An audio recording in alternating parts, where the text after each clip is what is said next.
How are you? Very awesome. Happy Friday. Happy Friday, people.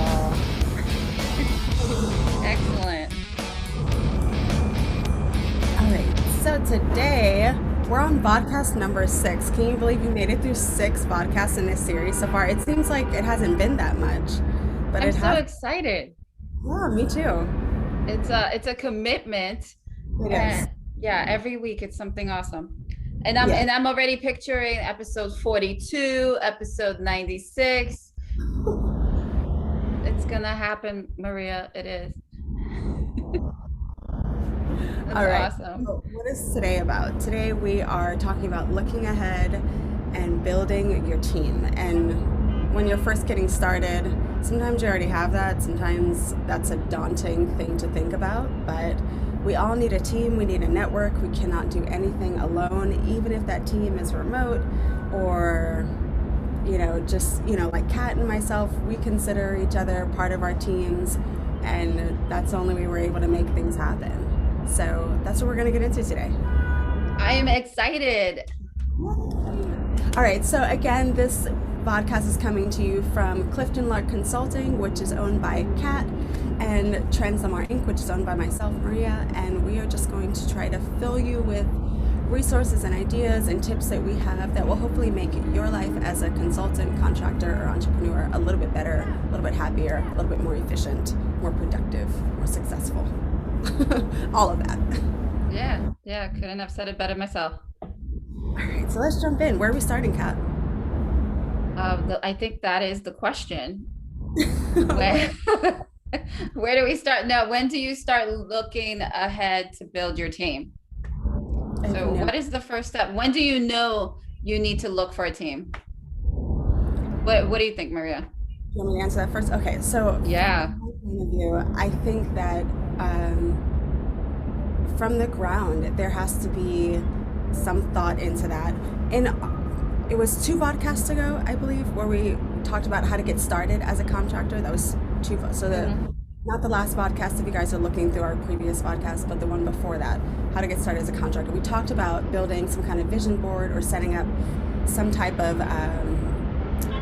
notes for yourself, a journal, something of the sort, so that you can lay out your ideas, your dreams, your plans, and in that, your vision, and your team is part of that.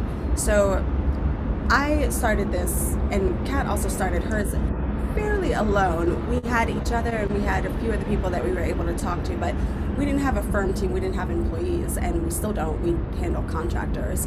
But just using us as an example, that was from the very beginning, just bouncing the ideas off of each other, talking about what this is going to be. The Klifftin Lark Consulting and TransDelMar Inc. At different times we started, but we both had each other to discuss ideas with. So that essentially is where you start building your team, just having someone to bounce ideas off of. And then you build from there, because in doing that and having someone to talk to, or just seeking guidance, whether it's legal expertise or financial expertise, you start thinking about what you're going to need, and that is going to be key to building a solid team moving forward, whether it's a group of contractors or a set of employees that are permanent employees of yours or temporary or otherwise. That's where I say it starts, like right from the get-go. No, that makes sense. You need that support system, the network. You might have some mentors that you are looking up to. So those are your go-to people. And like you were saying, That was a mentor for me. oh my gosh. People don't think about the mentorship network, the close people around you that make a difference and affect your decisions on how you grow. So we are trying to put that into perspective and bring it into awareness, so you understand you actually do have a large support group and you're not by yourself. You got to ask questions, reach out to your people, and go from there. And we're your people. We are your people right now. We can be your people. Yes. We are a resource. We're providing information, we're providing guidance, we're providing resources.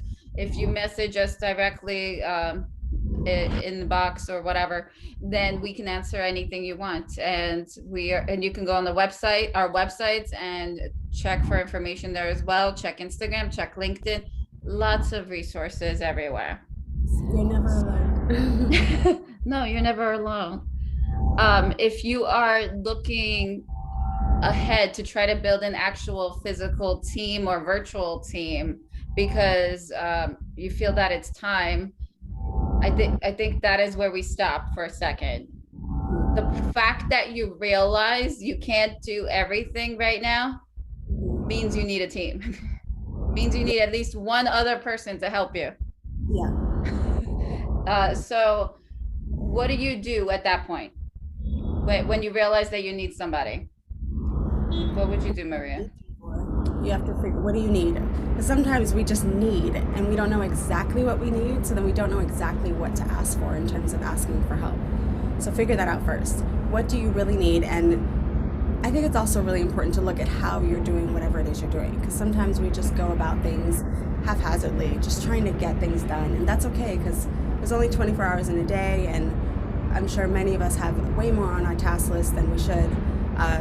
And so we just kind of just try to hammer through and get it done. But if you look at how we're doing things, sometimes there are things that we can start doing more efficiently, or approaching differently. Sometimes doing less work but getting just as much done, working smarter, not harder. So looking at that first, and then once you've looked at that and you kind of set a new routine for yourself, you then look at, and it can be all in the same thought process, all in the same conversation with yourself. Then you look at, okay, well, what's left to do that I still really cannot do by myself, or that I need help with, or that maybe I just need some advice on how to do it, especially when it comes to financial planning, which we'll get into in the next podcast, but we are going to bring up now, because in terms of team building, some of that does have some financial burden to it if you want to bring people on. So we'll get into that later, but that's one area where you definitely always want to reach out to someone for help, even if you're not bringing them on board completely as part of your team. Right. Legal advice too. So then you've really got to look at, like, what do you know and how are you working with things now? Taxes, for example. How are you dealing with your taxes? How are you dealing with your everyday stuff? Whatever it is that you feel overwhelmed with, how are you dealing with it right now? Like, really look at that. Sorry for the background noise, guys. New York City. Yeah, I'm in New York. I thought it would be fun to sit outside today, and I'm regretting that. But no, it's awesome. It's awesome. I think you make awesome points, and we need to be aware of the fact that we need professionals to help us out. We need our legal team. We need someone that knows how to do accounting. Those are two areas that you need to focus on. If you're dealing with security, for example, if you're working on contracts that need clearances, if you're at that level, you need somebody that is a facility security officer. Okay, somebody that knows how to handle clearances, somebody that knows how to go into these websites and verify things.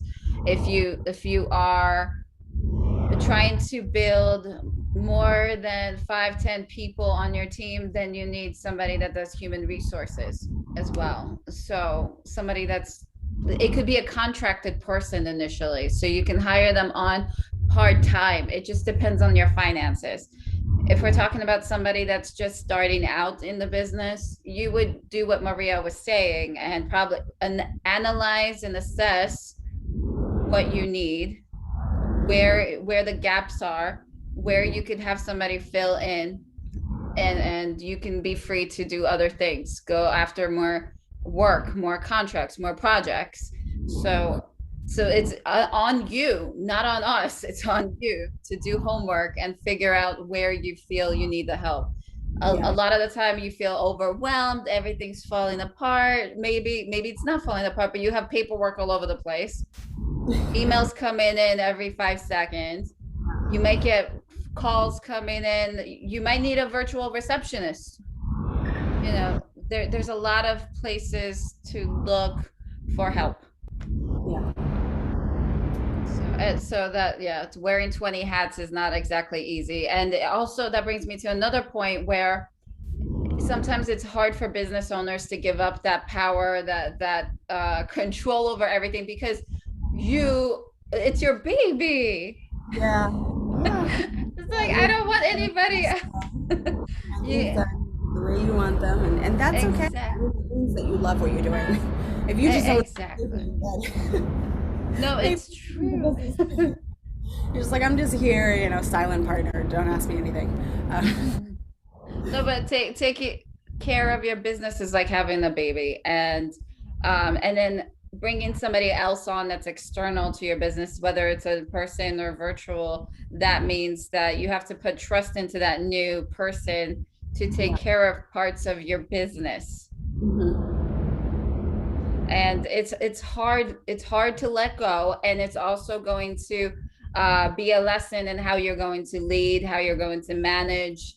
Initially, you'll probably come off as a micromanager maybe, and we don't want you to micromanage. When you hire people on, you want to hire them on for their skills, for their brilliance, for understanding what they're doing, and you have to be able to put trust into them. Yeah, that's true. So I like the whole work smarter, not harder part. oh my gosh, that is a life goal. Every day, I'm like, let's find a way to work smarter. And you also have to realize in that, to that point, that your time is yours. Yes, we're always dealing with deadlines, and we're always dealing with sometimes emergencies. There are always emergencies with my clients. Like it's always urgent. Everything is urgent. The turnaround times are ridiculous. Even dealing with government stuff, everything's like a state of emergency. Always, even if it isn't, they just treat it that way, and you've got to act accordingly. Even though you're the vendor, the contractor, in my case, you got to be, just as like urgent with what you're doing. And so it can be very stressful, but you still have to realize that your time is yours. And so sometimes you have to take that back and demand that they respect that too. And that's, something you just want to learn to finesse and maneuver around. And that will take some time and some failing and learning from, because that's something you learn right away. Can I quickly interject and just add something to that? Yeah. So before, some of you might have some commitment issues in trying to bring somebody on board. So you might want to start in your regular life with other little things. Maybe if you have a household and you're constantly having to clean it, for example, and you have kids, maybe you want to hire a cleaning service to come in once a month to start, just to free up some of that time, and see if that will help you. If you are not somebody that likes to cook, maybe you want to subscribe to one of those food services that sends over the food to you, so you don't have to think about purchasing all the ingredients. You just have everything ready. I have friends that hired chefs, but we're not all that lucky. Yeah, I think there's options for both a free budget and a low budget, and especially when you're starting out. I think, generally, this is something else we'll talk about in the next podcast when we talk about financing, funding yourself, and just getting yourself up from the ground. You want to cut costs where you can. Starting a business does not always mean investing $100K or putting aside $25K. There are ways, especially in the advent of the internet and everything being on social media, especially now during the pandemic where mostly everything is online. There are a lot of ways to cut costs. There are a lot of ways to just do things smarter and leave some of the spending to your future investors, or some of the government grants that are available, or the PPP loans if you're able to still qualify for those, which, by the way, May 31st is the deadline. If anyone feels that they need some extra financing and they think they qualify, go for that. So that, President Biden made that available to us by extending the deadline until May 31st. So things like that, just looking at, going to SBA, figuring out where you can cut costs, and that will, when you think about where you can cut costs or what you need to put money into, it'll help you figure out what you need, and then that'll help you figure out what resources you actually need, and hence what kind of team you need to build. So, the next thing is like, what do you actually need in a team? Can you do some things on your own? Because initially when I was starting out, I didn't, other than like having people give me legal advice and financial advice and bouncing ideas off of mentors like Kat, I really didn't need anybody because I was starting. I didn't have any clients. I think I had one. and then eventually 2. But the main framework of everything was I was the consultant, so it was me. But now that I've branched out and we're doing other things, then there became a need. So you've got to figure out what do you actually need in a team, and only you can answer that. So it really requires you to look at what you're doing now and what you want to do later, and then the in-between stages. What do you need along the way? Yeah, that's a very good point. But the budgeting part, understanding what you have, I'm reiterating this because it's an important point. Understanding what you have, what you're paying for currently, and where you can cut those costs will help create something for you, a slot for another person to help you. Yeah. And maybe there's a lot of stuff that you can just cut out, and you actually don't need somebody right now. But by doing this process, you'll be able to figure that out. Yeah. There's a lot of positions that you might want to hire for. Initially, you want to start with one person based on your needs, and it depends on your size. Maybe you just need somebody to help you manage your projects. A project manager, maybe a program manager, maybe a receptionist, or an administrative assistant. There are so many in-person administrative assistants and virtual assistants. Those virtual assistants are able to help you track your scheduling. They're able to help track phone calls, voicemails. That in itself is just a lifesaver. Yeah. And they can also help you track expenses that are happening. If you need anything ordered, they can help track all of that. So all these tedious tasks that you've been dealing with, you just send that over to the virtual assistant. And they are, I would say, cost effective, and they're also priceless. And you can get virtual assistants in various different time zones. So if you get one that's on Asia time, China, India, wherever, there's a lot of companies that advertise here to the United States with professional virtual assistants, and they specifically do that because of the time difference, where you assign these virtual assistants work and you have it done the next morning when you wake up. So I think it's brilliant, and these virtual assistants are brilliant themselves. These companies are very helpful, and you in the long run are actually saving money because you're making more money getting more projects. Yeah. I'm sorry, I talk so much. No. I mean, that's a brilliant idea, and if maybe you're not there yet, maybe you don't get to do that right away, but just knowing that that's available to you is huge. Yeah, it's important to look around and ask questions. That's why we're here. Ask your mentors, ask your resources. Don't be afraid to ask questions.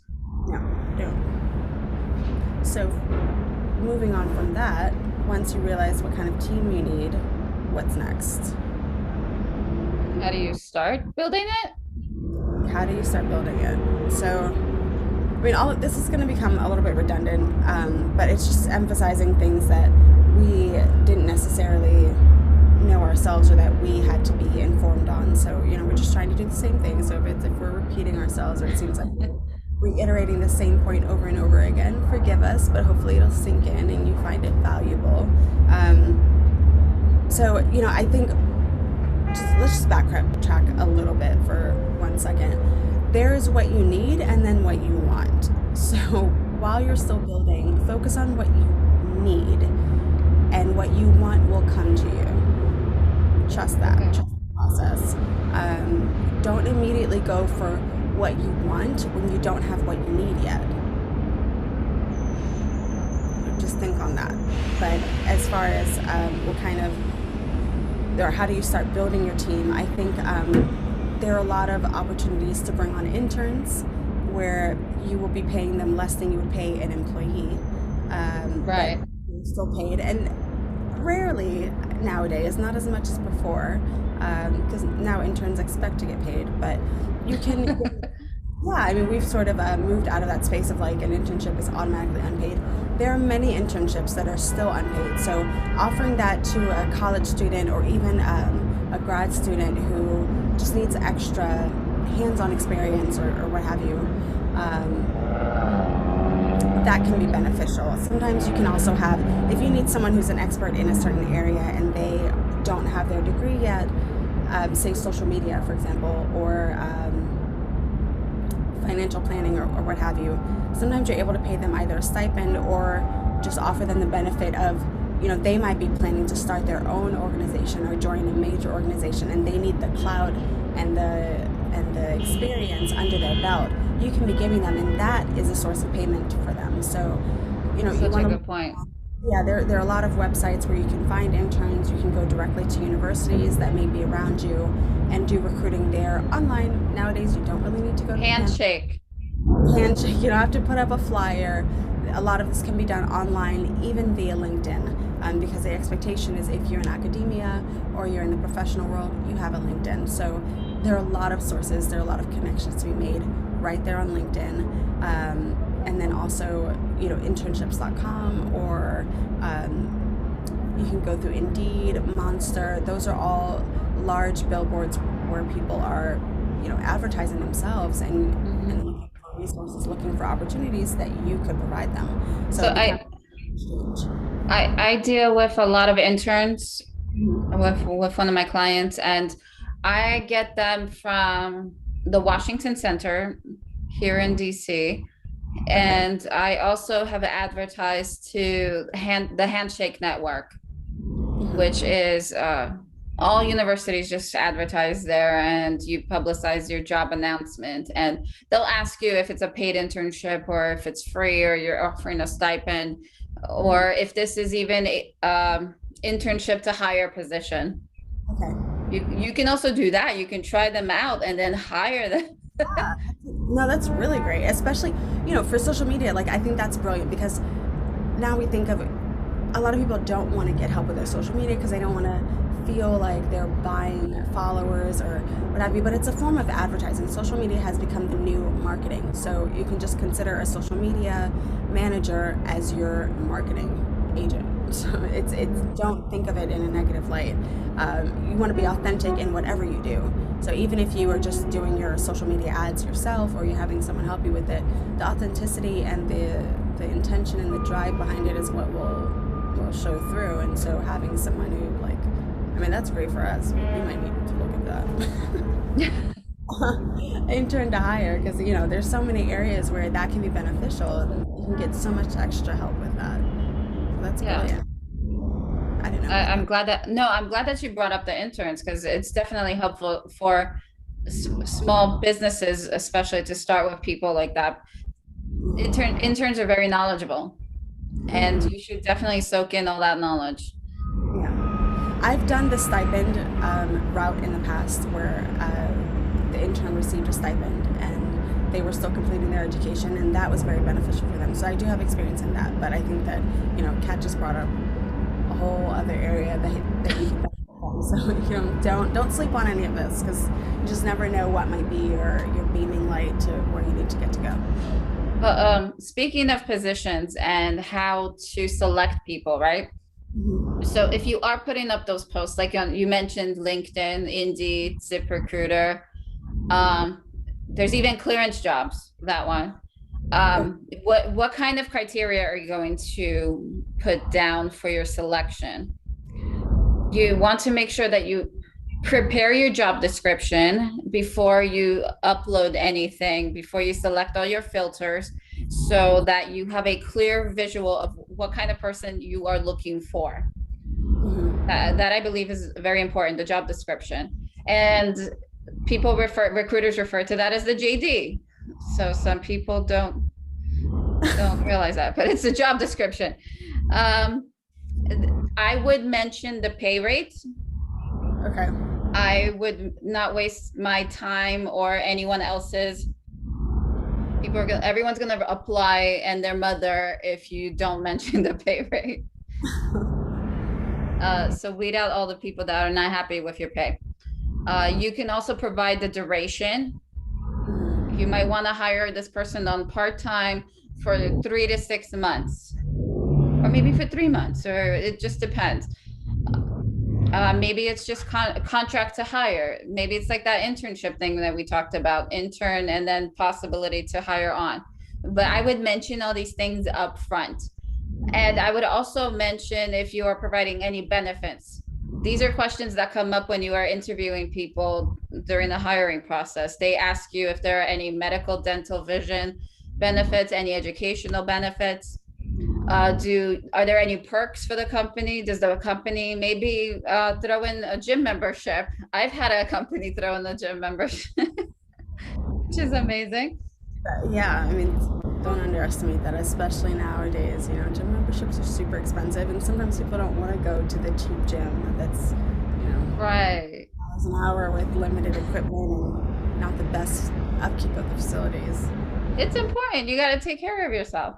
Yeah. And so you might also want to mention paid time off, holiday pay, sick leave, if any of that is included. These are basic things that a person who is looking for a position is going to ask. So you can definitely set those expectations up front. Yeah. Be very clear. And then anything additional, such as any equipment that you might be providing, I would bring that up during the interview. If you like the person, then you can say that. Yeah, and I think we're starting to move into the area of looking forward and building your team that has to do with building yourself as a leader. So you want to be the leader that you would want to work for. You want to turn yourself into that person. And that is not an overnight process, but doing things like speaking clearly, communicating well, giving as much information as possible so that they don't have to go and fish for information the same way you wouldn't want to have to fish for information from your employee or team member is important. So when, like Kat was saying, when you are putting out these bulletins or these job posts, be clear and give every detail that you can for what you have. And if you're still figuring things out, or if things are still to be determined, or you're not sure yet, let them know that too. There's nothing wrong with being honest and saying we're still working on X, Y, and Z, because there's room for growth there. I mean, you're clearly a startup. You're not, Fortune 500 company yet. Otherwise, all of these things would already be in place for you. This is for those who are still starting.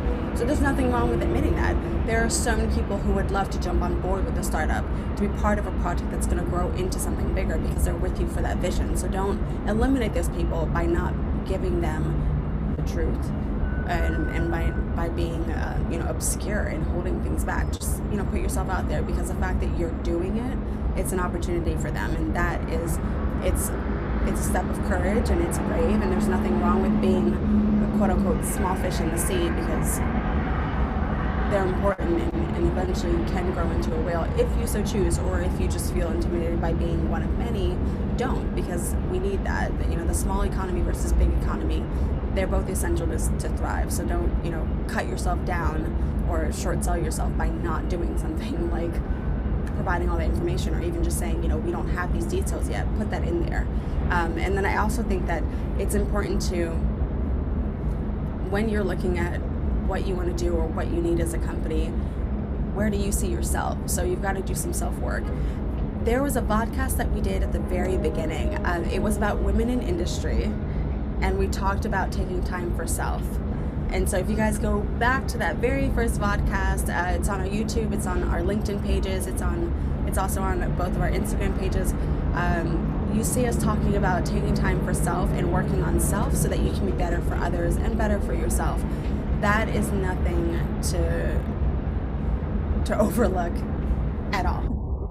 It's so important, and it sounds it sounds kind of kumbaya-ish, but it's really important.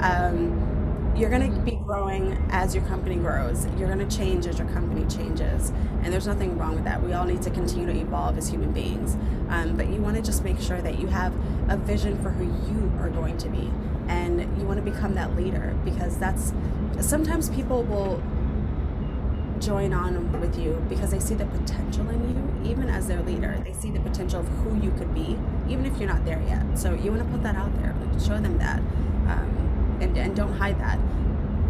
We don't always have all the answers. So, don't hide yourself just because you think you need to put yourself out there once you're 100%. Because frankly, it will never be 100%. 100%. It's the pursuit that matters. And the destination is going to be brilliant because we pursued it so hard. Wow. A lot of the things you just said, I should probably take out and put on my wall.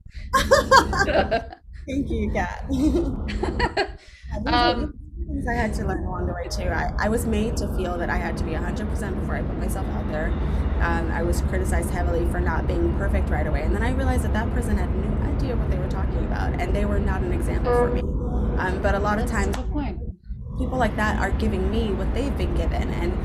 And in seeing me pull back, they actually along the way were kind of, they didn't retract what they said, but they gave me my flowers, for lack of better words, for just pursuing my own process and growing as I did. But I had to realize that there's no way I'm going to be 100% yet. I didn't have the money, I didn't have the resources, I didn't have the education, I didn't have the knowledge that I have now. That was something that was going to be obtained over time because I was going to grow into the person that I am today. And to short-sight, including yourself, to short-sight anybody from that is unfair. So don't do that to yourself. Just allow yourself to be part of the process and keep pushing for that vision. And that vision can always change. There's nothing wrong with changing your end goal. That's okay too. Right. No, and I agree with that. And there's going to be a lot of people that are going to be very judgmental about how you do things. So ignore the haters and do what you feel is best, because you are the one that is in charge of your company, and you're going to be the one that works the hardest in your company overall, not even your employees. You will be the one that works the hardest. And going back to something that Maria was saying about how you're working with your team, with your staff, be transparent. I think the key word is transparency. Share information about what's going on in the company. Don't hide things. Include your workers in your future contracts or projects to see what's upcoming, and that builds that trust between the team. It builds a culture that is unique to your company. So very, very important. With growth comes responsibility. About the culture. What kind of culture do you want to have? We look at Netflix and Google and Facebook and Snapchat, Twitter, all of these major companies, and I'm just using them as an example because we all know them, no matter where you are in the world, wherever you might be watching this from, or if you watch this later, wherever you might watch this from, whatever country you're in, those are companies that everybody knows. So Netflix, Hulu, Twitter, Snapchat, TikTok, Zoom, Google, Facebook, all of them major companies. They all have unique cultures that the world knows about that are specific to those companies. And Instagram had theirs before Facebook bought them, but what is that culture? And someone had to decide what that is. Google's known for you being able to hang out and lounge in a beanie chair and do your work from there. Facebook has their things. Netflix is known for having incredible benefits, making an open table discussion amongst all the employees, only hiring the best so that even the leaders are pushed, blah, blah, blah, blah, blah. It goes on and on and on. So every company has its own culture that they've decided is best for them and that they want to use as their kind of their trademark in terms of who are you as a business. And so decide that for yourself too. What kind of business do you want to be? I had to change mine from what it was to what it is now, and I've decided that I wanted to go in a new direction, and I actually bounced all of those ideas off of Kat and discussed with her, and it kind of got her vibe on what to think about TransDelMar Inc. turning into this, down the road, not there yet by any means, but down the road, this is what I want the company to be. What do you think? And she gave me her feedback, and just going through that process of this is the culture I want to set up. She then did the same with me. This is what I think Klifftin, this is what I can offer. This is what I like. This is what I've been wanting to do for years, blah, blah, blah. What could that be? And so I bounced my ideas off of her, and she took what she took from that and is working on that. And so we're both, as a company, still moving, and we're still considered startups ourselves, but we've just learned a lot from going through that process, being knocked down, being picked up, and also working with other startups and working with major Fortune 500, Fortune 100, and government agencies, different organizations in those areas where we can give you this truth that you want to create your culture. Draw it out, write it out, put together magazine pictures, whatever you want. Look at movies. There's so many documentaries on Netflix. Like COVID has, in all the tragedy that COVID has brought, it has also brought us a ton of information. It's brought, the necessity to keep entertaining us. And so Netflix and Hulu and Amazon Prime have been great by just putting out so many more films and documentaries that may not have been released as quickly if it weren't for the pandemic. So there's so much to watch, and even watching a documentary or a film can just set off a light bulb for you. Like I get something from that. Like I can imagine myself being, so feed off of that creativity. If you don't necessarily have a cat or someone else to talk to, or maybe you don't want to, because that happens too. Sometimes you want to keep your ideas to yourself, but you still have yourself and the universe to speak to, so you can, vibe off of that energy that you're getting from other sources, whether it's a book or a movie or a documentary or a podcast or a vodcast like this, and start creating that. So it's that process. You want to get into that, and you'll be surprised at what you discover about yourself, about, your vision and what you create for your future. And that'll slowly start to manifest, and you got to believe in that. And I say this in every vodcast, but just to add to what you just said, once you figure that out, take action. Yeah. Don't sit on it. Absolutely. Take action and go from it. Go. Yeah. I think, like she said, jump on it. I think it's important for you to make sure that you develop a mission of like what you were saying with the vision. So have a clear company mission statement and create values that you want yourself and your employees in the future, or the ones that you're hiring, to have with you. And that itself starts building that culture that we were just talking about. So the mission, the vision is very, very important. And I'm very into manifesting. Sorry, Kat. Very into manifesting and just envisioning what the process is and what I want to see in a new hire and things like that. So if you actually picture it, it will come to you. I believe that. Yeah, there's a lot of things that we can add to this, and have a whole lesson on leadership and new bosses and how to handle your staff. That should probably be another podcast. Okay, well, so we'll leave that. I mean, we've run you guys almost into the ground with the idea of like, think about what you need and like figure that out now and start working towards that. So I think, I'm gonna let Kat do the last closing remarks, but please come back next week for our podcast on financing this team building, financing your operation, whether you're a consultant, a contractor, or just a startup entrepreneur. So with that, I'm going to turn it back over to Kat, but we will be getting into some more of these things starting next week and the week after that. And so like I said, next week is going to be all about the money. So come back for that. All about the money. Yeah, all about the money, all about the Benjamins, So tune in on Instagram and also tune in on LinkedIn. But I'm going to turn it back over to Kat, and we'll close. I think in summary, just remember that when you're trying to grow your team, you first have to start with the list, the budget, trying to figure out where you can fill in those gaps, figure out what your needs are, what your wants are, and then you're gonna figure out what your next step is. There's a lot of things that we mentioned in this podcast that you can take advantage of.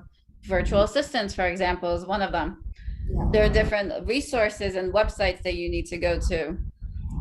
We're going to list them all in this description for the podcast.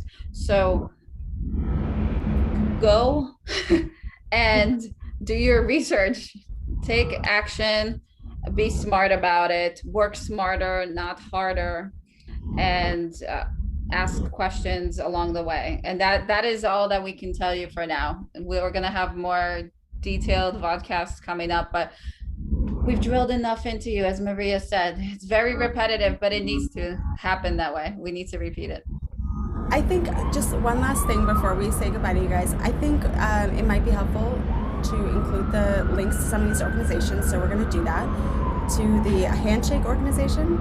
Yes. And internships.com. Do you think we should include any others, Kat? Yeah, I'm going to include the Washington Center as an example. Okay. And some of the job boards as well that we have listed, ZipRecruiter, LinkedIn, and all that. Okay, so on LinkedIn, we'll have a full list of all of those links. On the Instagram Live, we'll put this up as a reel. We'll have some of those links just because there's a little bit less space and we don't want to bombard the entire description box. But please go to both sites and look for those resources. The links will be live on LinkedIn, whereas Instagram, you may just have to copy and paste, but they'll be there. So. Yeah. Awesome. So join us next week for the money.